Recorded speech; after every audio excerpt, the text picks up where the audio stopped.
Bon matin! Bon matin tout le monde!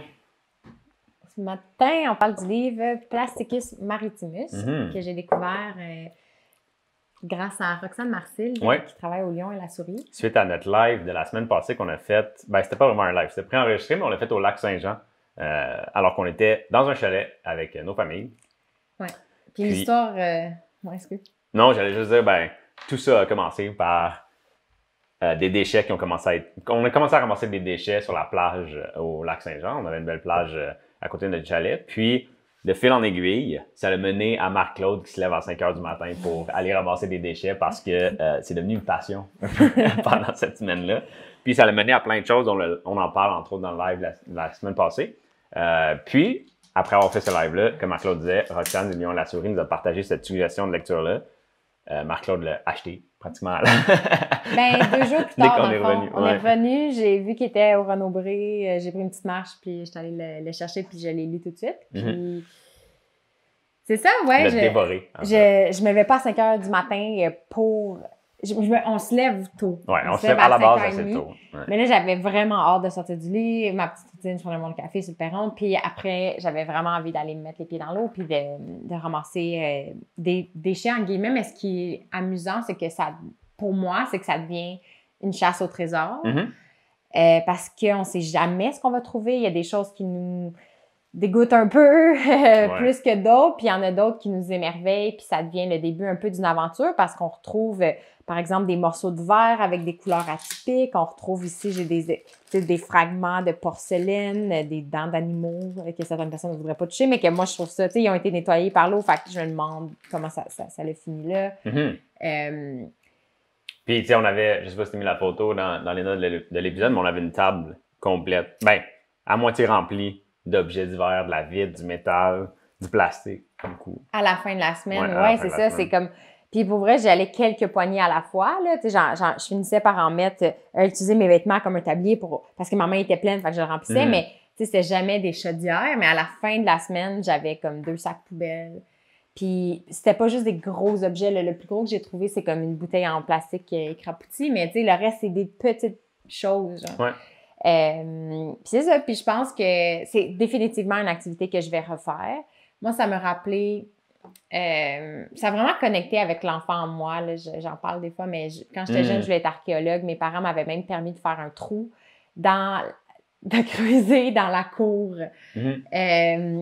Pour trouver des trésors. Pour trouver des trésors. Ouais, ça revient un peu à ça. Je m'étais fait on est allé à un chalet en famille à un moment donné, puis je m'étais fait une canne à pêche avec des aimants au bout parce que je me disais que j'allais trouver comme des pierres, pas des pierres précieuses, des pièces ou des bijoux, mais finalement, ça a pogné dans les algues la première fois, fait que j'en ai jamais refait. Mais... Puis je me rappelle, je pense que c'était après ou à la fin de chalet, tu me disais, peut-être qu'un jour, on va avoir un détecteur de métal. Ça m'a pas tant surpris, non, Marie-Claude. Ben, je me verrais, mais en fait, c'est même un des neveux à Vincent qui a dit, qui a suggéré ça, son neveu ou sa nièce. Parce que les enfants aussi, en fait, ramassaient minutieusement les bouts de verre qu'ils trouvaient sur le bord de plage parce que je pense qu'avec leur mère, ils veulent faire un bricolage pour s'en servir comme souvenir. Fait que c'est ça, fait que c'est en regardant au sol qu'il y a des bouts de verre qui sont comme arrondis, qui sont jolis, ça devient un peu comme des petits bijoux. Puis finalement, mais il y en a d'autres aussi qui sont encore super tranchants. Fait que je me suis dit, je vais commencer à ramasser. Ouais. Pour les enfants aussi, pour pas qu'il y ait de blessures à cause de ça. Ouais. Puis j'ai vraiment, vraiment adoré, c'est ça. Puis là, la cerise sur le gâteau, c'est ce livre-là, en fait, qu'on va parler, qu'on va le présenter aujourd'hui. C'est quoi le lien que tu vois, en fait, avec Renard? C'est peut-être un peu large comme question. Absolument. Mais c'est une question que je suis sûr que les gens vont se poser assez vite. Là, c'est quoi le rapport entre ramasser du plastique sur les plages puis Renard, le mouvement? Qu'on ait le mouvement. Mais Renard, on veut montrer comment vivre autrement, vivre mieux. Puis pour nous, le mouvement, c'est un style de vie au complet. C'est pas juste de dire, je regarde ma journée, puis là, je vais au gym une fois, puis après, je peux me permettre de rester assis puis de manger des sandwichs. C'est plus de dire, comme le mouvement va faire partie du quotidien, puis on valorise les petits gestes, puis le mouvement en nature. Puis je pense que c'est ça, le gym, le sport, c'est des formes de mouvement, mais c'est pas les seuls. Puis je pense qu'en ce moment, on a l'impression que c'est les seules choses qu'on peut faire pour bouger. Puis il y a il commence à avoir des mouvements de sensibilisation pour le transport actif, se rendre au travail en vélo, pour marcher. Puis moi puis Vince, on adore s'amuser à avoir du mouvement partout un petit peu. Puis à se dire comment dans notre style de vie ça peut être présent. Puis je pense qu'il faut s'éloigner d'une mentalité de bouger juste pour brûler des calories ou toujours en comptant le nombre de minutes qu'on fait en ayant juste hâte que ce soit fini. Je pense que ce qui va nous... J'ai une petite mouche qui se promène. Je pense que ce qui va nous faire du bien à tous, c'est de trouver des activités qu'on aime profondément, puis des activités qui vont stimuler le mouvement de plein de façons, comme le jardinage. On va parler de jardinage parce que quand, mettons, on jardine, on va bouger de différentes façons, on va, tu sais, juste toucher à la terre, ça fait du bien, mais si on commence à aimer jardiner, bien, ça englobe toutes sortes d'autres activités périphériques pour être capable de jardiner, comme aller acheter de la terre. Puis, tu sais, si on habite en ville, est-ce qu'on va y aller... trouver une façon d'y aller en vélo puis de ramener comme un 25 litres de terre ou est-ce qu'on va le transporter sur notre dos? Tu sais, ça nous fait bouger autrement par tout ce que ça implique autour. Puis des fois, ça, on l'oublie.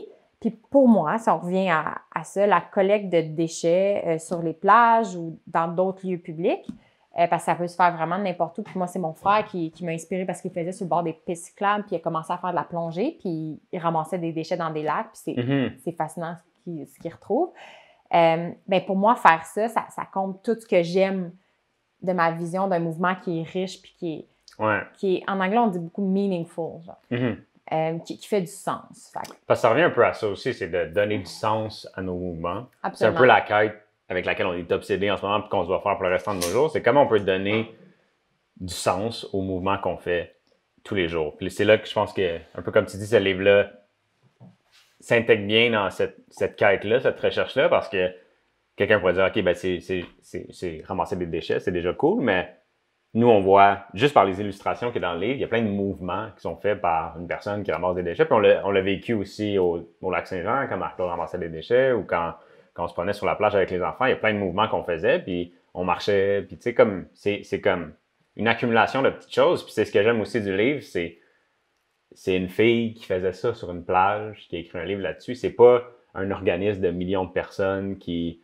Tu sais, ça revient aux petits gestes, en fait. Ouais. Puis je pense que Renard est beaucoup centré autour de ça aussi, de ne pas externaliser, si on veut, nos actions. Tu veux-tu revenir à juste nous deux? Les gens, on est OK, excusez-moi. Mais...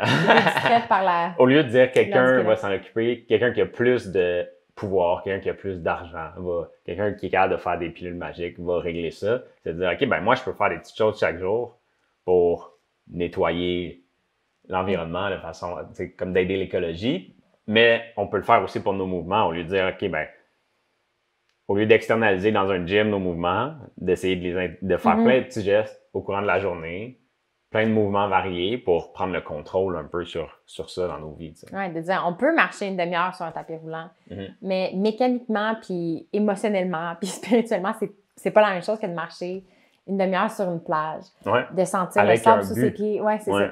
De porter attention sur quoi on pile, de sentir le vent, d'écouter les vagues, de regarder à l'horizon. Regarder au loin, c'est fascinant, mais c'est bon pour nos yeux. C'est bon pour nos yeux.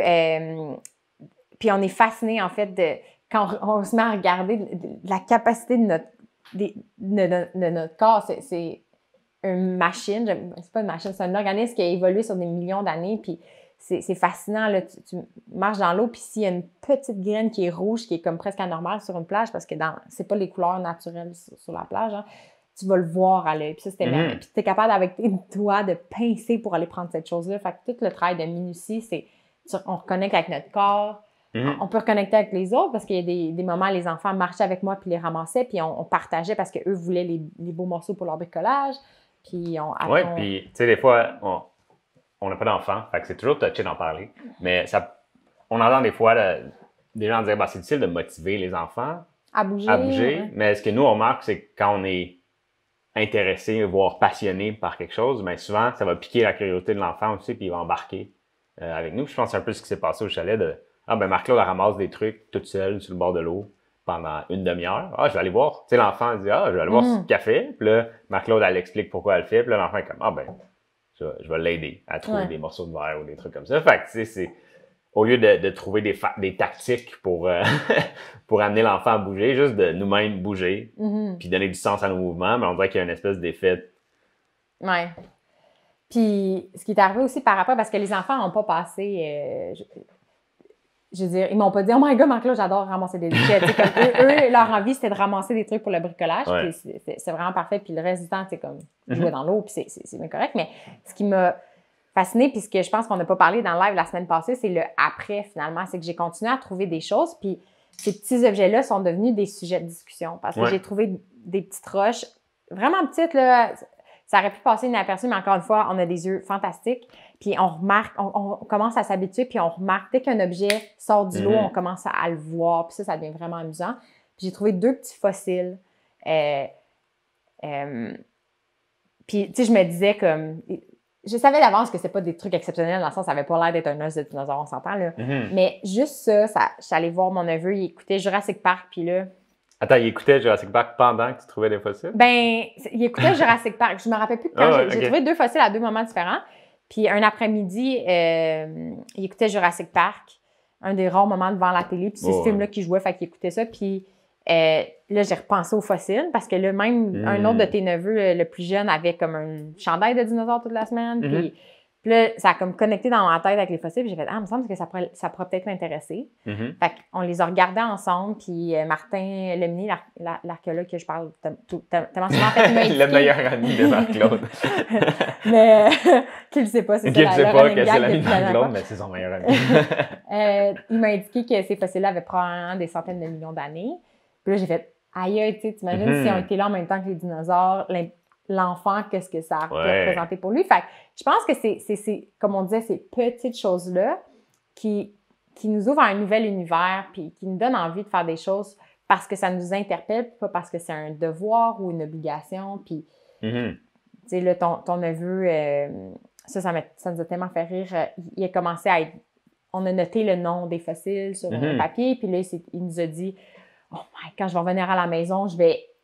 faire des recherches jusqu'à ce que l'Internet explose. » L'Internet fonctionne encore bien. On est en live en ce moment. C'est beau. Je sais pas si c'était faire exploser son ordi ou l'Internet, mais... quelque chose allait exploser. Ça montrait son enthousiasme. Puis j'ai fait... Aïe, tu sais, c'est ça. Pour moi, c'est ça qui est beau. C'est là qu'on pique vraiment la curiosité d'un enfant, j'ai l'impression, quand il est ici. Cette chose-là. Fait que c'est là que ça rejoint tout ce qu'on aime. La nature, la communauté, faire du bien, nettoyer, ça fait du bien. Puis voilà, fait que ça, c'est la mise en contexte sur qu'est-ce que j'aime de l'activité. Puis là, on va parler plus spécifiquement du livre. Parce que je trouve que c'est un ouvrage superbe à plein de points de vue. Fait que toi aussi, tu l'as lu. Je sais pas, toi, qu'est-ce qui t'a interpellé le plus? Ce qui m'a interpellé le plus, je sais qu'on l'a effleuré pendant le dernier live, mais c'est peut-être la durée de vie du plastique. On l'oublie souvent, mais que le plastique a été, si j'ai bien compris, inventé. C'est les premières formes de plastique il y a 150 ans. Puis ça peut prendre jusqu'à 600 ans se décomposer. Puis ils ne savent pas exactement, je pense aussi, parce que c'est un guess, parce que ça fait pas 600 ans que ça existe. Mais tu sais, l'espèce de, tu sais, comme on disait pendant le dernier live, de OK, ben, j'utilise du plastique, je le mets au recyclage, ça s'en va, ça sort de ma tête, mais est-ce qu'on sait vraiment ce qui se passe après? Une fois que c'est plus dans notre tête, c'est encore dans le monde réel, puis est-ce que ça tombe du camion, ça s'envole, ça va dans la nature? Est-ce que c'est réellement recyclé? Est-ce que ça arrive à l'usine, puis finalement, ils ne savent pas trop comment le recycler, fait qu'ils le jettent, parce que ça arrive aussi dans les usines de tri pour le recyclage. Fait que de se rappeler que le plastique qu'on utilise ne disparaît pas ou n'est pas immédiatement retransformé pour faire quelque chose d'autre. Il y a beaucoup de plastique qu'on utilise qui se retrouve dans les écosystèmes, en fait. Oui. Puis c'est vrai que c'est la beauté du livre parce que le livre, à mes yeux, c'est un ouvrage de sensibilisation, en fait. Puis c'est intéressant que toi, une des premières choses qui t'est venue à l'esprit, c'est sur l'histoire du plastique. Mais c'est aussi un livre ludique. Là. Je l'ai trouvé dans la section pour enfants à la librairie. Mais c'est le type de livre que, selon l'âge, un enfant ne pourrait pas nécessairement lire tout seul parce qu'il y a quand même beaucoup de texte. Mais il y a des magnifiques illustrations. Puis définitivement, de lire en famille, en fait, ça peut être une expérience vraiment cool. Fait que c'est parce genre de livre... il n'est pas gaga non plus. Il n'est pas gaga. Je me suis pas senti stupide à lire un livre comme ça de mon côté. Fait que c'est pas pour enfants, mais il y a de quoi qui vient chercher peut-être l'enfant en nous à travers Ben, les illustrations. C'est pour les enfants et les adultes. Je pense que c'est ça le succès pour du les livre. familles, peut-être, je sais pas trop. Puis moi, c'est ça qui m'a marqué avant tout, c'est l'aspect créatif puis lumineux du livre, qui, à travers par l'histoire, nous sensibilise au plastique. Puis il y a des choses qu'on finit par retenir puis nous marquer, tu sais. Fait que juste le titre, tu sais, si on y va comme... Qui est déjà ludique, ouais. Plasticus maritimus, dans le fond, l'auteur Anna Pego, si je le prononce bien, est portugaise et c'est une biologiste marine. Puis elle raconte qu'elle-même, quand elle était enfant, elle vivait proche d'une plage. Puis pour elle, c'était son terrain de jeu, c'était sa cour. C'était comme une cour arrière, finalement. Puis elle était tout le temps là. Puis elle ramassait des petites choses ou elle passait du temps sur la plage. Puis avec les années, elle a vu de plus en plus de déchets plastiques. Puis c'est devenu un peu une quête pour elle de trouver des solutions à ça. Donc, ce livre-là illustre l'activité de faire un peu de la collecte de plage. Oui, ils appellent ça en fait du beach combing. C'est ça. Oui, bien, il y a du beach cleaning, que c'est comme du nettoyage de plage. Tu fais juste tout mettre dans un sac, puis ça s'en va. Puis ça peut être des gros objets, mais le combing vient un peu j'ai l'impression de ratisser les plages un petit peu plus minutieusement. Ben, il y a un aspect collection aussi, que les objets, tu les jettes pas. Mais tu peux te faire des espèces de collections d'objets que tu as trouvés, comme Marc-Claude a fait avec, tu sais, la vitre de mer. Le verre que Marc-Claude a trouvé, c'est genre une immense pile.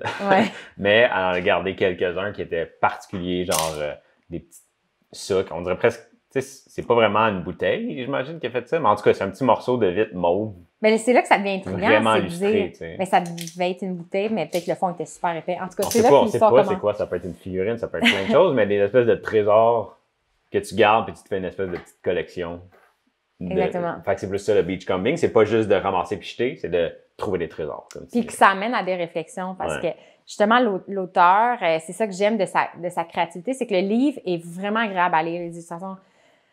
J'adore l'énergie qui se dégage parce que je pense qu'on a tous, tu sais, on a beaucoup de monde, en tout cas moi je m'inclus là-dedans, là, une inquiétude genre viscérale pour la santé de la planète. Puis à certains moments, j'ai l'impression qu'on se sent complètement dépassé, puis ça peut en être effrayant. Mais j'adore les gens qui s'impliquent en réellement amenant de la lumière puis de l'espoir, en disant les petits gestes comptent, puis de nous faire réaliser que il y a des solutions simples, puis c'est possible de le faire, puis de pas être cynique ou dévaloriser ces petits gestes-là. Fait que dans sa créativité, pour moi, c'est c'est ça, je n'ai pas fini sur le titre. Fait que l'auteur est une biologiste marine. Puis dans la façon que les espèces animales puis végétales sont désignées, tu sais, c'est avec les noms latins. Fait qu'elle s'est dit, ben, je vais donner un nom latin au plastique. Fait que c'est de dire comme au plastique marin. Ça a tellement une place dans l'écosystème en ce moment qu'on va le nommer comme si c'était un animal. Ça. Puis le sous-titre, c'est une espèce envahissante. Fait qu'elle dans le fond, c'est cute parce que ça se veut comme un livre, même dans son format, comme on dirait qu'il est facile à traîner, puis c'est comme un guide terrain, en fait. Je pense qu'elle appelle le guide terrain à certains moments. De dire, justement, un enfant pourrait partir avec, puis c'est comme son guide pour aller observer dans la nature cette espèce-là nouvelle dans nos océans qui s'appelle le Plasticus maritimus.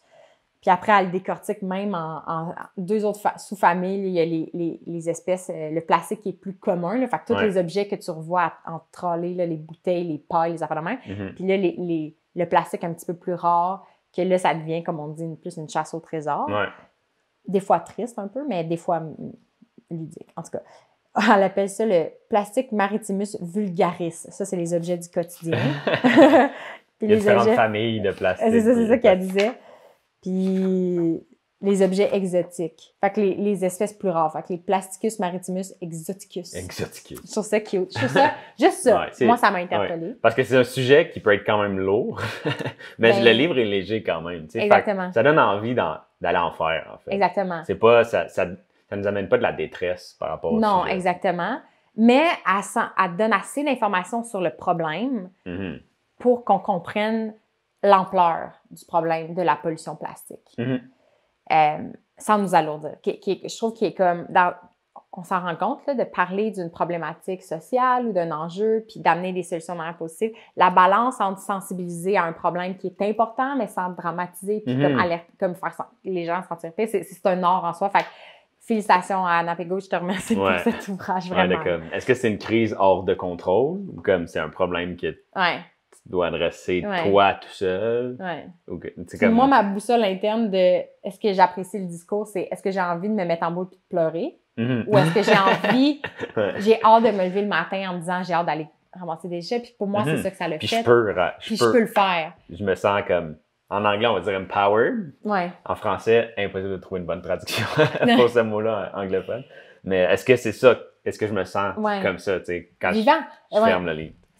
Ça vient ça, Renard, de dire on veut se sentir vivant, on veut sentir qu'on aime la vie qu'on mène. Puis qu'on... Fait que voilà. Fait que c'est peut-être une bonne façon de dire la boussole. Genre, avez-vous envie de pleurer en boule ou vous avez envie de créer quelque chose, de passer à l'action, puis que vous ressentez de la joie puis de l'espoir, là? C'est ce qu'on essaie de faire avec Renard aussi. Est-ce que de penser à bouger plus, ça vous fait pleurer en boule?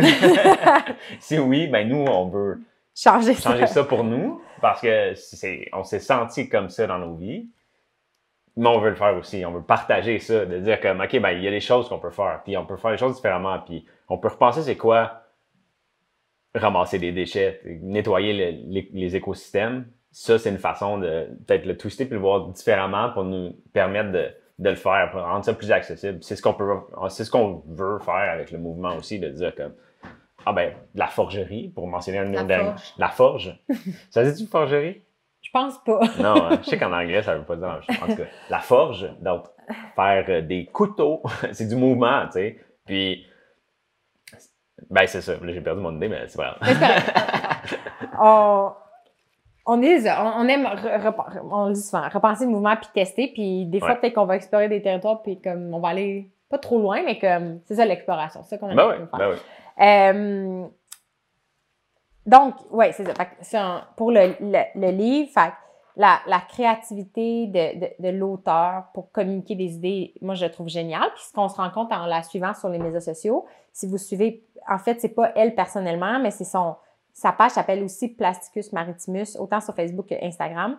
C'est que les objets qu'elle trouve, elle les transforme en œuvres d'art ou elle fait des expositions avec. Fait que les collectionneurs qui nous écoutent, c'est peut-être quelque chose que... C'est peut-être cette partie-là, qui va vous interpeller, c'est qu'il y a beaucoup de beachcomber, par exemple. Il y en a qui vont adorer, comme on disait, le verre. Le verre de mer. Il y en a d'autres qui vont adorer... C'est ça, Martin, mon ami Martin, m'a appris que ça s'appelait du sea glass. Fait que, mais en français, c'est verre de mer. Ça sonne comme verre de terre, verre de mer. C'est cool, mais j'aime ça. C'est vrai, ça fait l'idée. Le plastique, ce qui est fascinant aussi, c'est qu'il y a une encore plus grande panoplie de couleurs puis de textures. Puis il y a quelque chose de fascinant dans ces expositions. Il y a aussi beaucoup d'objets pour enfants, de jouets, puis il y a quelque chose de fascinant là-dedans. Un jouet, c'est fait pour être ludique, mais quand tu le revois empilé, entouré de sacs poubelles puis de mégots de cigarettes, on dirait que ça te frappe parce que tu te dis c'est plus drôle. Genre, on dirait, en français, c'est pas pareil, mais comme it's not fun anymore. C'est comme, on dirait que c'est moins joyeux que ça l'était, puis ça nous amène à réfléchir justement à nos choix de consommation. Mais c'est ça, l'auteur a fait des expositions, une des photos comme, même il y a une vidéo où on voit la construction, mais elle a fait une baleine géante avec des contenants de plastique blanc, toutes trouvées sur la plage. Mais elle fait aussi des expositions de plus petits objets qu'elle va classés par couleur, puis l'art devient une façon de sensibiliser les gens. Ouais, puis c'est un flip complet, là, de prendre les déchets puis de les transformer en or. En quelque chose de beau. Là. C'est magnifique. Là. Puis ça fait discuter parce que c'est joli à regarder, quelque chose de fascinant de voir tous ces petits objets-là, mais en même temps quelque chose de touchant, comme on disait, puis d'un peu triste, tu sais. Surtout quand on apprend que les petits objets vont... C'est ça qu'elle explique comment le plastique est nocif. Fait qu'il y a comme 3 façons. C'est que physiquement, ils peuvent blesser les animaux. Les filets de pêche, les fils à pêche, certains emballages. Il y en a d'autres des plastiques qui vont être ingurgités parce qu'ils sont confondus avec de la nourriture. Oui, des microplastiques qu'elle va mentionner. Ouais. Puis, ou même certains sacs plastiques qui ont l'air d'être des méduses, fait qu'ils sont mangés par les tortues. Puis l'autre aspect, c'est que les produits toxiques dans le plastique sont libérés aussi dans les écosystèmes, parce qu'on ne sait pas ce que ça peut faire. Fait que quand tu vois des plus petits objets, c'est ça qu'on réalise, comme je pense qu'on en parlait au dernier live, mais ce qui est inquiétant, c'est la fragmentation du plastique qui devient de plus en plus petit, puis qui est rendu partout sur la Terre. Fait que ça, c'est en voyant des expositions comme ça, c'est le genre de notion... tu sais, puis met à travers son livre qu'elle met de l'avant. Mhm. Et elle fait aussi des ateliers avec les enfants. Fait que vous pouvez voir ça sur sa page Facebook. C'est tout en portugais, mais Facebook fait des traductions automatiques ou des fois, on peut juste le faire nous-mêmes, aller voir la traduction. Mhm. Je lui ai écrit parce que j'ai vraiment envie de parler avec elle. J'ai écrit en anglais, je vais voir si ça marche. Je vais peut-être trouver quelqu'un qui parle portugais pour moi puis qui va peut-être essayer de dire un petit bonjour. C'est à suivre. Mais voilà, fait que la créativité pour communiquer des idées, on adore. Ouais. Sinon, on l'a déjà mentionné, mais comme j'avais noté 3 coups de cœur, en fait, puis c'est la structure de la page qu'on a faite avec ça, mais c'est premièrement la créativité, méga coup de cœur, la simplicité. Mhm. Tu le mentionnais tantôt. C'est ça qui est particulier aujourd'hui, c'est qu'on est face à des problèmes, mon Dieu, ultra complexes. Ouais. Mais il y a des solutions, des fois, simples à ces problèmes-là. Ouais. Puis individuellement, je pense que les organisations ont un rôle, le gouvernement a un rôle, mais les individus aussi ont un rôle. Puis ça serait une erreur, je trouve, de mettre la responsabilité sur la société en général. Des fois, on a l'impression que c'est comme la responsabilité. De pointer du doigt, là, c'est, le problème c'est est pas, là-bas, le c'est problème pas est moi. là-bas. Ouais. Ou le gouvernement, aussi d'être plein d'espoir, mais en se disant qu'une organisation va faire la job pour tout le monde. Puis ça, je pense que c'est... Il y a une erreur là-dedans dans le sens où, premièrement, il y a peut-être rien qui va se passer. Une grande entité peut peut-être pas régler tout le problème. Puis, en fait, rien n'empêche que tout le monde, en même temps, fasse des initiatives différentes. Ouais. Fait que ce qui est mignon dans ce livre-là, la simplicité, c'est qu'elle va montrer des choses même super pratico-pratiques. Elle montre, mettons, c'est un dessin, une illustration qui représente Anna avec son petit kit quand elle part vers la plage. Qu'est-ce qu'elle amène, puis pourquoi. Puis, en le faisant sur le bord de la plage, avant de lire son... Dans le fond, j'ai fait l'accueil, j'avais pas encore lu son livre. Fait que, ce que j'avais découvert en cours de route, c'est qu'effectivement, à un moment donné, ta main est pleine. Fait que là, moi, j'utilisais mon chandail, puis à un moment donné, ben, genre, faut que tu t'en débarrasses. Fait que là, tu te dis, OK, je vais traîner un sac de plastique. Mais elle donne des trucs super. C'est qu'en le faisant que tu t'en rends compte, elle suggère d'amener, mettons, une petite passoire pour filtrer les choses. J'avais noté la passoire, un canif pour couper les filets ou les fils à pêche qui sont pris. Puis ça, c'est vrai, ça m'est arrivé. J'avais vu un fil à pêche tout entortillé autour d'un arbre. Puis c'est fait pour être ultra solide. Ah ouais, c'est impossible de main, casser ça. j'ai été capable d'en casser un, mais il y en a un autre, j'ai pas été capable de casser parce que justement, c'est tellement petit aussi, t'as pas de prise réellement là-dessus. Ouais, ça coupe les doigts. Fait que c'est très simple, là, comme de dire, apporte un canif et une passoire, puis t'es comme, ah, ok, cool. Tu sais, c'est des petites idées faciles qui améliorent un peu l'expérience. Parce que c'est ça, toi, tu l'as vécu, mais elle l'a fait. Ça fait quoi? Ça doit faire des années là, qu'elle fait ça. Des dizaines d'années peut-être, là, je sais pas trop. Là. Mais en tout cas, ça fait longtemps qu'elle fait ça. Fait que les trucs que Marc-Claude a comme remarqué à travers sa cueillette de déchets, ben cette personne-là les a vécus aussi. Fait que elle a donné des conclusions. Puis d'amener des sacs de différentes grandeurs, parce que des fois, tu trouves des plus gros objets, puis des fois, c'est juste des petits trucs. Fait que quand je trouvais des objets qui me semblaient plus précieux, si j'avais pas de poche cette journée-là, genre je me disais, oh non, je vais pas le perdre. Fait que j'ai commencé à réellement apprécier comme ma chemise qui avait une petite poche sur le côté pour pouvoir ranger les objets que je voulais garder pour plus tard, les fossiles. C'est ça, les bouts de céramique que finalement j'ai mis dans un petit sac plastique. Dans ce cas. Puis, elle partage des observations que j'ai l'impression, c'est comme un peu le jardinage. Tu remarques après des années, tu sais, quand on fait une activité qui est en nature, puis que ce que tu fais est influencé par la température, les saisons, comme c'est ça influence l'expérience, puis elle explique justement qu'elle préfère, je pense, faire sa cueillette à l'automne et à l'hiver, parce qu'il y a moins de nettoyage de plage à ce moment-là, il y a moins de touristes, fait que les objets qui arrivent sur la plage, c'est réellement ce qu'elle appelle du plastique marin, qui a peut-être fait un long voyage, tandis qu'en pleine saison touristique en été, tu retrouves plus les déchets que les gens ont laissés là la journée même. Fait que l'histoire est moins charmante. Là, si tu vois des canettes, on le voyait, là, nous on voyait on trouvait des canettes de bière, des bouchons de bière, des bottes de cigarettes. Il y en a qui ont l'air d'avoir fait un long voyage, sont lavés par l'eau, mais il y en a d'autres qui on dirait qu'ils ont été, ça fait pas longtemps. Fait que tu sens plus comme un vidangeur que comme un collectionneur. C'est moins romantique. C'est moins romantique. De ramasser les déchets que quelqu'un a laissés avant hier. Ouais, c'est ça, puis tu te dis. Puis c'est ça, fait que soit ça ou des déchets, mettons, qui étaient dans des poubelles qui ont été amenés par le vent. Fait que la personne a fait le geste de le jeter, mais là, c'est ça un des problèmes, c'est que les déchets peuvent être ramenés à la mer même si on pense qu'on les a jetés. Une autre Elle sensibilise aussi au fait que ce qu'on jette dans les toilettes va finir dans la mer des fois directement parce que les villes qui traitent l'eau, premièrement, il y a des villes qui ne traitent pas l'eau, puis il y en a d'autres qui les traitent ou les semi-traitent. Puis quand il y a énormément de pluie, puis bon, même à Montréal, là, ça a fait des enjeux, mais comme le contenu de nos toilettes est juste directement déversé. Les usines ne peuvent pas traiter tout ce qui est toute l'eau qui rentre, fait rediriger vers le fleuve.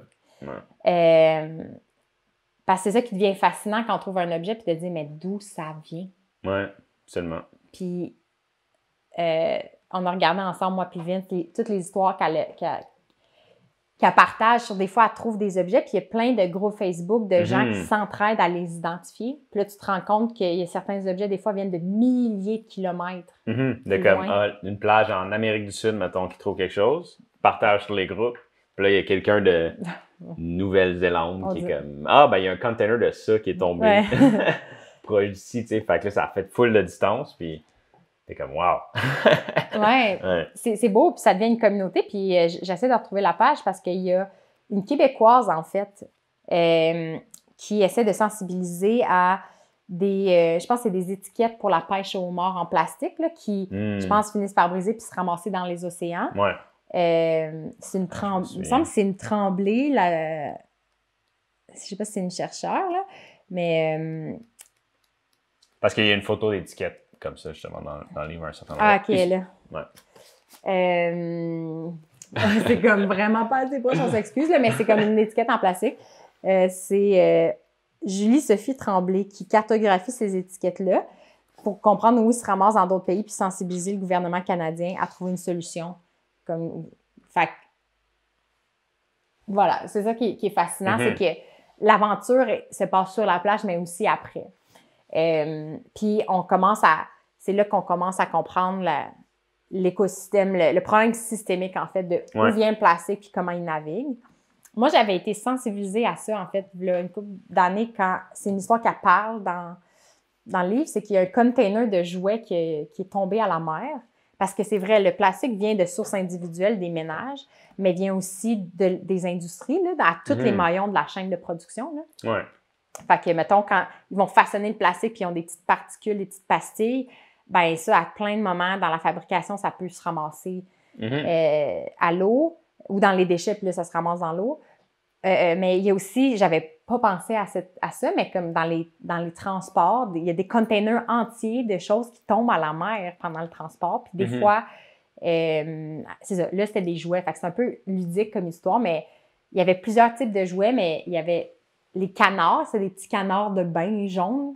Ça avait retenu beaucoup l'attention, puis c'était ramassé partout, à plein d'endroits sur la planète. Puis c'est devenu une façon aussi d'étudier les courants marins parce que tu sais où est tombé le container, puis finalement où ça s'est ramassé.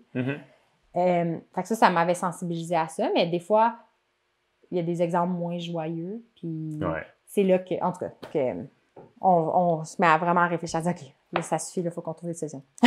Mais... Fait que, plus à la fin du livre aussi, il y a beaucoup de photos d'objets qu'elle a trouvés. Plein de types d'objets différents. Des fois, c'est relié à la pêche, des fois, c'est relié à... C'est des jouets. Quotidiens, des Q-tips, des trucs comme ça. Des fois, c'est des jouets, des trucs fonctionnels, des trucs ludiques.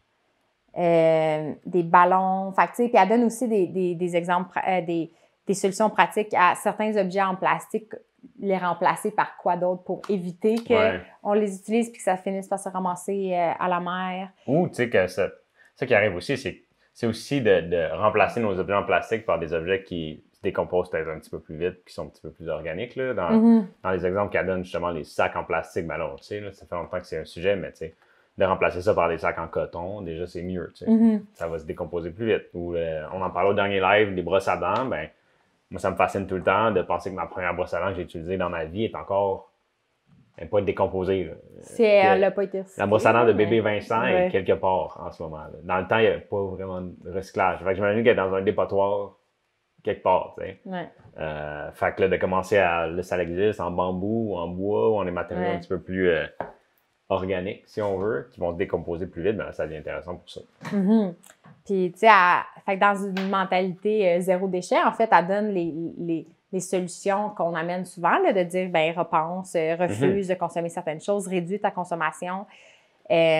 Puis, justement, elle démystifie la solution qui est le recyclage, là, parce que je pense que, tu sais, notre génération, on a grandi où il y avait une sensibilisation à... C'est important de recycler. De recycler, réduire notre consommation d'eau. Je me rappelle, il me semble que c'était au primaire ou au secondaire, on avait eu un atelier pour dire « ferme le robinet quand tu brosses tes dents », tu sais, puis ça le porte tes fruits, parce que là, je pense que les gens au Québec, tu sais, recyclent, même là, on est rendu à la phase de compostage, mais ce qui est triste, encore une fois, c'est que tu réalises que il y a beaucoup de trucs à recycler qui finissent quand même aux poubelles.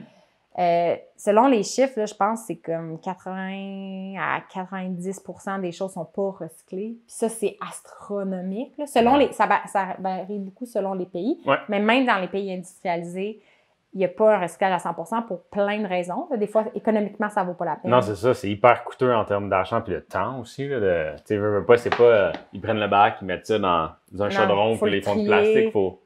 Ils regardent, tu sais, les petits triangles avec des chiffres dedans. Ouais. Ben, il y a quelqu'un qui les regarde, ces petits triangles-là, à l'usine de tri puis qui essaye de mettre ça. Puis s'il n'y en a pas, ben, poubelle. Tu sais, comme...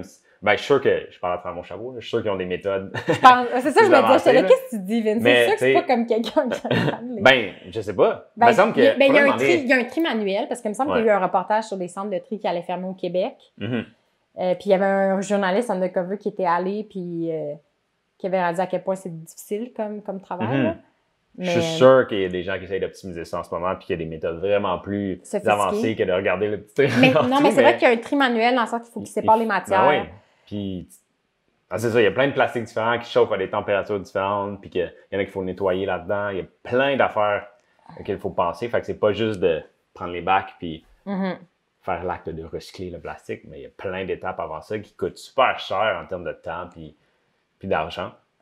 Fait que si on peut éviter d'envoyer des objets au recyclage, c'est encore mieux, en fait, que de miser all-in sur, OK, ben, ça, c'est recyclable, je peux l'acheter, puis je peux le recycler après. Ben, c'est plus compliqué que ça, tu sais. Ouais. Puis ça serait tellement le fun qu'il y ait une solution magique comme ça, mais je pense qu'on se rend compte que c'est ça.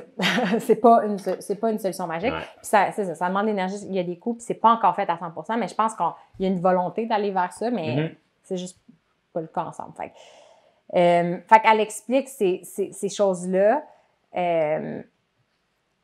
Mais c'est ça qui est le fun, c'est que c'est pas moralisateur, c'est juste vraiment informatif.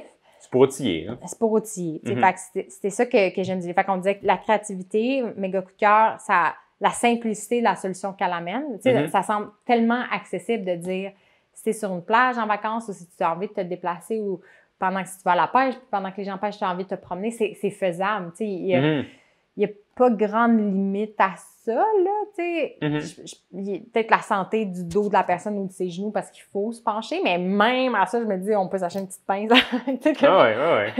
Idéalement, on veut squatter, puis bouger, puis se plier, mais comme, il y a une solution. Puis veut pas le faire dans un environnement qui est déjà en nature, ça rend ça moins intimidant aussi que, tu sais, une des premières choses qu'on a vécues quand on est revenu à Montréal après le Lac-Saint-Jean, après avoir fait ça, c'est ben là, on prend une marche, mettons, à Montréal, puis des mégots, il y en a. Tu sais, on dirait que là, ça te tire d'en face, parce que t'as passé une semaine à essayer de trouver des petits objets puis des déchets.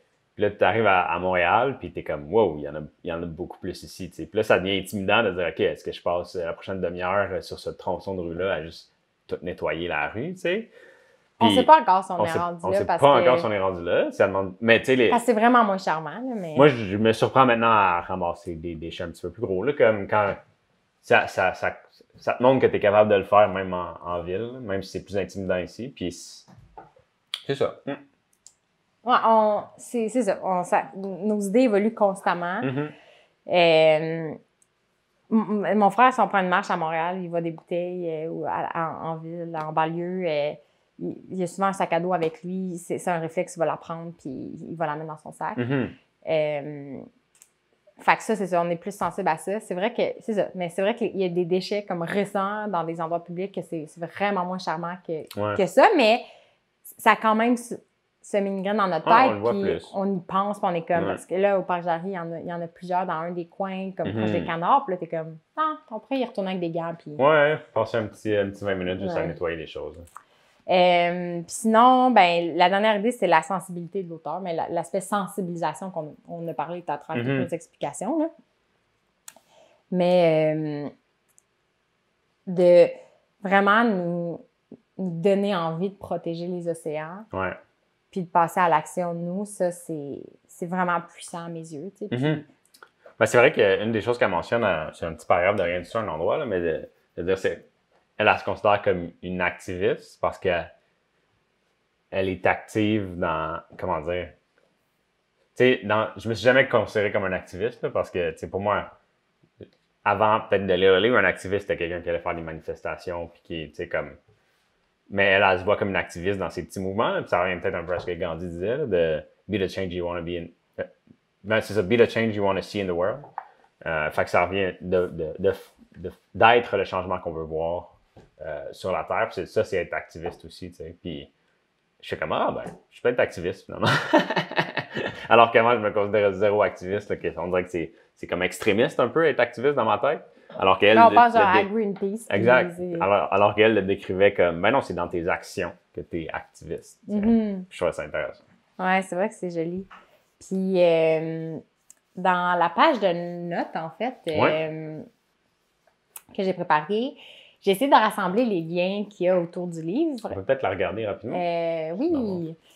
Donc, ça, c'est la couverture du livre. Du livre, que vous pouvez Plasticus voir. Maritimus. Dans le fond, le livre a été traduit, je pense qu'il a été fait originalement en espagnol, il a été traduit en anglais, en français, puis dans d'autres langues. Et j'ai choisi la version francophone, Mm-hmm. parce qu'on y avait accès, et je trouvais ça quand même génial. Yes. Que... Donc là, si vous voulez voir ces notes-là, c'est accessible sur le site web. Il y a même le lien en bas de l'écran ici dans la vidéo. Ouais. Ouais. Fait que ça, c'est Donc, certaines des magnifiques illustrations du livre. Ouais. Ben, magnifique. Ben, Ils sont très jolies à l'œil. Sont belles, mais justement, c'est ça qui est saisissant. Là. Ouais. Ensuite, il y a comme une petite animation. En fait, une bande-annonce du livre avec une petite musique. Fait que ça, je trouve ça quand même... Quand on parle de l'aspect ludique, c'est génial. C'est qui a fait les illustrations? Est-ce qu'on le sait? Elles sont vraiment belles. Les deux co-auteurs, c'est Bernardo Carvalho, je m'excuse de ma prononciation, et Isabelle Mignos. Je pense que c'est deux portugais. Fait qu'il y en a un qui, je pense qu'il a aidé à écrire, puis l'autre qui a illustré, mais je suis pas certaine. Mais merci à toute l'équipe. Puis tu as mis deux autres petites vidéos là, dans celui de gauche. On voit justement une partie, c'est les initiatives artistiques de l'auteur. Fait que l'exposition, puis la vidéo de droite, c'est la grande baleine que vous pouvez voir. Des petits trucs de pétard, de fusil à pétard. Je me rappelle de ça quand j'étais petit. C'est fou, hein? Ouais. Wow. C'est vrai, ça existe encore. Ouais. Fait que quand on parle de ça, c'est comme l'illustration qui représente Anna, qui la montre sur sa plage, puis on se dit, hey, ça pourrait être nous. Mm-hmm. Ça pourrait être nous. Ouais. Fait que la sensibilisation aux écosystèmes, aux océans et aux écosystèmes, là, c'est comme une illustration tellement puissante pour moi, là, c'est qu'on voit à l'écran de dire des plus petites particules jusqu'aux plus grands animaux, ben c'est le voyage que le plastique. Mm-hmm. Parce que c'est ça qu'elle explique aussi dans le livre, là, les gros plastiques finissent par se dégrader en petits plastiques. Puis un poisson qui voit un petit bout de plastique rouge, ça peut ressembler à un zooplancton, un phytoplancton, puis qui est leur nourriture, si on veut. Puis ils vont manger ça, mais ça va rester dans leur système. Il y a des animaux qui le régurgitent, puis il y a des animaux qui ne peuvent pas. Même là, s'il y a des produits chimiques ou des choses comme ça qui sont liés au plastique, mais ça va dans le système du poisson. Puis ce qui est à la fin de la chaîne alimentaire un peu, c'est nous. Fait que, ça nous revient un peu. Puis on le voit avec le thon, en fait, là, comme quoi c'est dangereux. C'est un peu dangereux de manger trop de thon parce qu'ils sont vraiment... Le thon est au sommet de la chaîne alimentaire aquatique un peu. Puis de manger le thon, on mange aussi tout le... Je pense qu'il y a des problèmes de mercure liés à ça, principalement. Là, avec la consommation de beaucoup de poissons. Oui, il y a comme une accumulation de toxicité qui se déplace dans la chaîne alimentaire qui nous revient à nous à long terme. Mm-hmm. Puis sinon, ben, c'est des exemples de photos qu'elle va partager sur Instagram ou Facebook. Puis justement, tu sais, dans le haut, le type d'objet qu'elle retrouve. Puis dans le bas, ben, son interaction avec des enfants pour les sensibiliser à ça. Ouais. Puis j'ai trouvé des références en portugais. Puis je les ai mis quand même parce que peut-être que vous parlez portugais, puis parce que des fois, on voit certaines images qu'on peut comprendre ce qui est expliqué, même si on ne parle pas la langue. Ouais. puis on peut déduire des choses, là, vu que les langues latines, il y a des mots qui se ressemblent. Là. Fait qu'il y a un article puis 3 autres vidéos. Je pense que c'est la première section portugaise sur le site. C'est vrai, hein? Puis sinon, dans la section explorer, en fait, parce qu'on aime quand un sujet nous mène encore à plus, c'est une réflexion justement de c'est quoi les solutions par rapport à cette problématique-là. Puis, on a-tu une question de... Non, c'est Dominique. Yeah! C'est ma belle-sœur, dans le fond, la femme à mon frère, qui ramasse avec lui des déchets, en fait. Qui dit « Yeah, 2 déchets par jour ». Fait que je pense qu'ils ont une règle de ramasser 2 déchets par jour. C'est quand même cool. On devrait se dire ça. Pour essayer d'esprit, mais faire des petits gestes qui ont un impact à long terme. Ouais. C'est très vrai, très d'accord. Merci, Dominique. Tes commentaires. Là, c'est vrai que je passe sur un autre spectre, mais c'est... vous avez peut-être entendu l'histoire de Boyan Slat, qui est un entrepreneur qui, à un jeune âge, fondé l'organisme à but non lucratif The Ocean Cleanup pour adresser la pollution plastique dans les océans.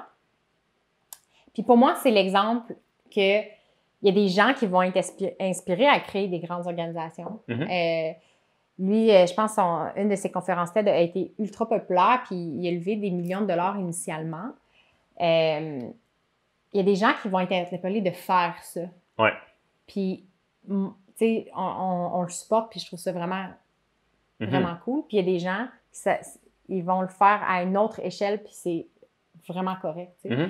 Mais ce qui est important, c'est qu'il faut, quand on comprend toute la chaîne de vie du plastique, on comprend peut-être mieux aussi où on peut intervenir. Ouais. Puis ce qui est intéressant, c'est que pour démystifier cette solution-là aussi, qu'un sauveur va régler le problème pour nous, c'est que Boyan Slat, il ne se présente pas en sauveur, il se présente en quelqu'un que le problème l'a touché profondément. Lui aussi, je pense que c'est une histoire similaire à Anna, où je pense qu'il faisait de la plongée à un moment donné, puis il voyait plus de plastique que de poissons. Je pense que l'expérience personnelle est vraiment puissante pour nous motiver dans nos actions. Puis c'est ça, il a commencé à chercher des solutions. Fait que lui, sa solution, c'est... sa première idée, c'était je pense que c'est un bateau, un système qui suivait les courants marins. Donc, avec moins d'énergie puis de travail manuel de l'humain, allait juste comme englober les choses ou entasser les choses dans ses filets avec l'aide de la nature. Mais ce qui est fascinant de cette histoire-là, justement, c'est que ça ne s'est pas passé rapidement. Là. Ça a été fondé, je pense, en 2012. Puis je pense que ça a pris 6 ou 8 ans. Là. Ils en parlent ouvertement. Ils sont transparents sur le fait qu'initialement, ça n'a pas marché. Que je pense que c'est l'année passée, en décembre, qu'ils ont collecté leur premier container de déchets. Wow. Mais ce qui est fascinant, c'est qu'en cours de route, ils ont découvert d'autres choses. Ils ont comme compris aussi qu'ils voulaient adresser le fait, les rivières. Parce qu'il y a certaines rivières dans le monde, c'est elles qui amènent le plus de plastique dans les océans. Fait que tu veux remonter à la source, puis il faut nettoyer les océans parce que sinon le plastique va juste rester là puis se dégrader. Mais il faut aussi remonter puis se dire, OK, comment est-ce que je peux éviter que ça se ramasse en premier? Fait qu'il y a aussi développé un système pour les rivières.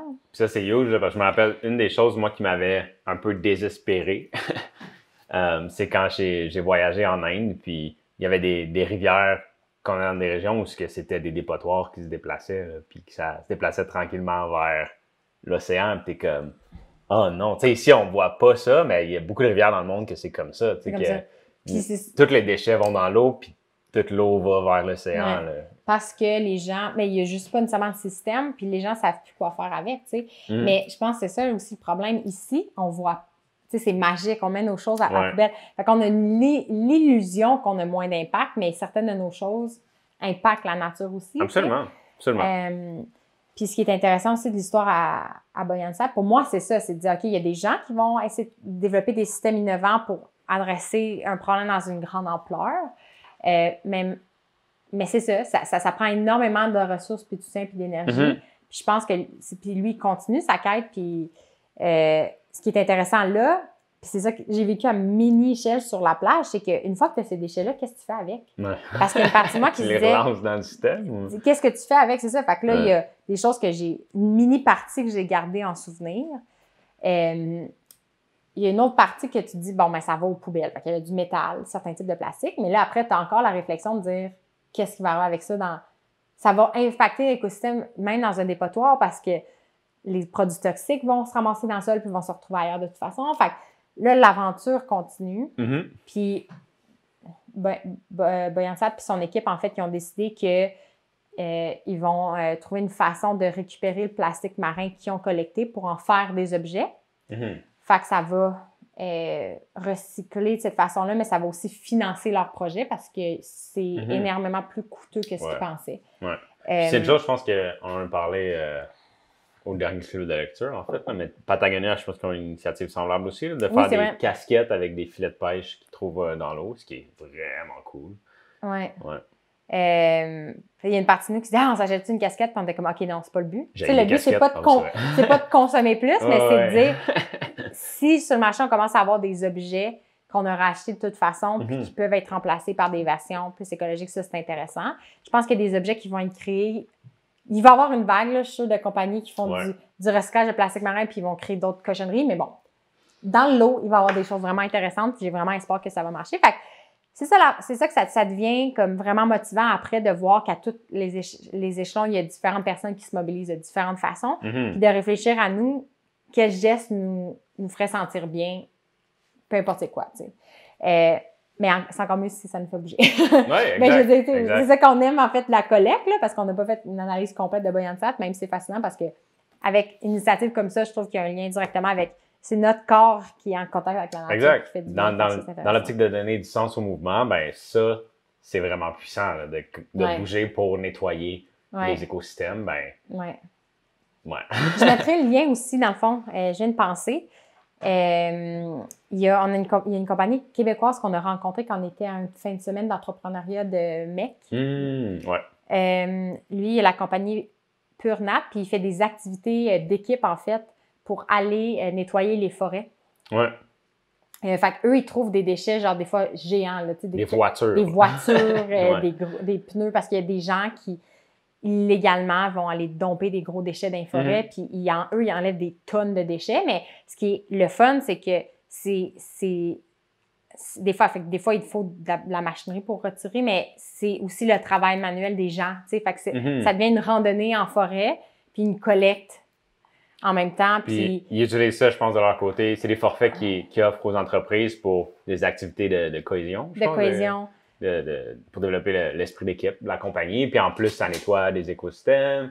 Puis tu sais, ça fait bouger les gens. Puis là, c'est comme un gros package vraiment cool pour une entreprise qui veut mettre un montant pour avoir un impact positif sur ses employés, sur l'environnement. Puis de montrer aussi que c'est le genre de compagnie qui font ça. Parce qu'il y a ça aussi dans la balance. Là. Il y a un aspect marketing aussi dans tout ça. Mais l'impact ultime est quand même positif. Fait que je pense que ce que je vais retenir de la discussion, c'est ce que vous consommez, ce que vous lisez, ce que vous voyez comme information autour de vous. Est-ce que ça vous donne envie de vous mettre en petite boule puis de pleurer parce que on a le poids du monde sur les épaules, ou est-ce que ça vous donne envie puis espoir de faire partie de la session puis de poser des petits gestes simples jour après jour qui nous font vraiment du bien? Moi, je pense que ça va donner ça. Ça va donner ma boussole pour déterminer qu'est-ce que je consomme comme information puis à quoi je m'expose en ligne. Il faut faire attention à ce qu'on mange physiquement, la nourriture, parce que cette nourriture-là va faire partie de notre corps puis va faire les fondations de notre physique à nous. Mais je pense qu'il faut faire attention à ce qu'on consomme aussi spirituellement, dans ce qu'on se met dans la tête puis ce qu'on permet d'aller jusque dans notre esprit, parce que c'est ça qui va comment dire, être les fondations de nos actions par la suite. Puis ça, c'est un bon exemple de truc qui est sain. Qui adresse un problème de façon simple, de façon convaincante, qui donne envie, qui inspire, qui donne envie de participer. Donc, merci à l'auteur et à l'équipe de créateurs pour ce bel ouvrage. On va continuer de les suivre et de traduire le portugais. Je pense que tu serais prête à apprendre le portugais pour parler pour à vrai, cette fille-là. j'ai pensé. Je me suis dit, ma cousine parle portugais, puis elle est justement en environnement, il pourrait peut-être se rencontrer. Je suis plus capable. Mais des fois, on se dit, on va-tu apprendre l'espagnol pour, encore une fois, dans notre exploration, rencontrer encore plus de gens, puis ça me trotte dans la tête. Ben, considérant qu'on veut faire ça pour toujours, ben, il y a des trucs qui étaient comme, on peut apprendre l'espagnol, puis l'italien, puis le portugais, puis on pourrait parler encore plus de gens intéressants. Parce qu'encore une fois, tu sais, comme quand on parle de la qualité de nos idées, je suis sûre qu'il y a des idées phénoménales qui existent en ce moment ailleurs dans le monde, mais auxquelles on n'a pas accès parce que c'est dans la langue locale ou c'est pas... C'est ça, c'est comme l'anglais est partout, mais tout n'existe pas en anglais, là. Puis, tu sais, juste nous, on a accès à un bassin d'idées supplémentaires parce qu'on parle français, mais l'idée de parler d'autres langues, ça nous ouvre juste une piscine. Je sais pas, Une piscine. une piscine d'idées Une supplémentaires. piscine de savoir. Un océan de savoir On va aller supplémentaire. dans le creux. Là, on est dans Pâte aux joueurs, on va aller dans le l'océan. pâte au jour, mais on Euh, s'enligne pour la piscine mais olympique. bref. Fait que merci. Puis je vous encourage à trouver ces ouvrages-là qui vous font du bien. Puis Ouais. si vous avez des coups de cœur, des livres que vous aimez, on adore les découvrir comme ça. On l'a découvert, je pense, dimanche passé. Ça n'a même pas pris une semaine qu'on l'avait lu, puis on est en train de préparer des trucs pour le faire connaître. Donc, ça nous fait toujours plaisir. Yes! Bonne Donc, semaine! bonne fin de semaine. Puis on se voit dans... Oh, c'est vrai qu'on va être en déplacement la semaine prochaine. On va essayer de faire quelque chose. On va être en À déplacement. Est-ce qu'on Surprise, annonce? surprise. Est-ce qu'on Non. annonce le plan? Oui, ben, on va être... ma soeur a déménagé officiellement dans l'Ouest canadien. Ouais. Donc, on va aller passer un petit peu de temps là-bas. Ouais. Donc, on va être en déplacement la fin de semaine prochaine. Ouais. Mais je pense qu'on va être capable de faire un petit quelque chose. Bon. Si on a réussi au Lac-Saint-Jean, on va être capable de faire quelque chose en déplacement Ouais. aussi vers l'Ouest canadien. Donc, bonne fin de semaine, puis on se voit à la semaine prochaine. Bye. Bye bye.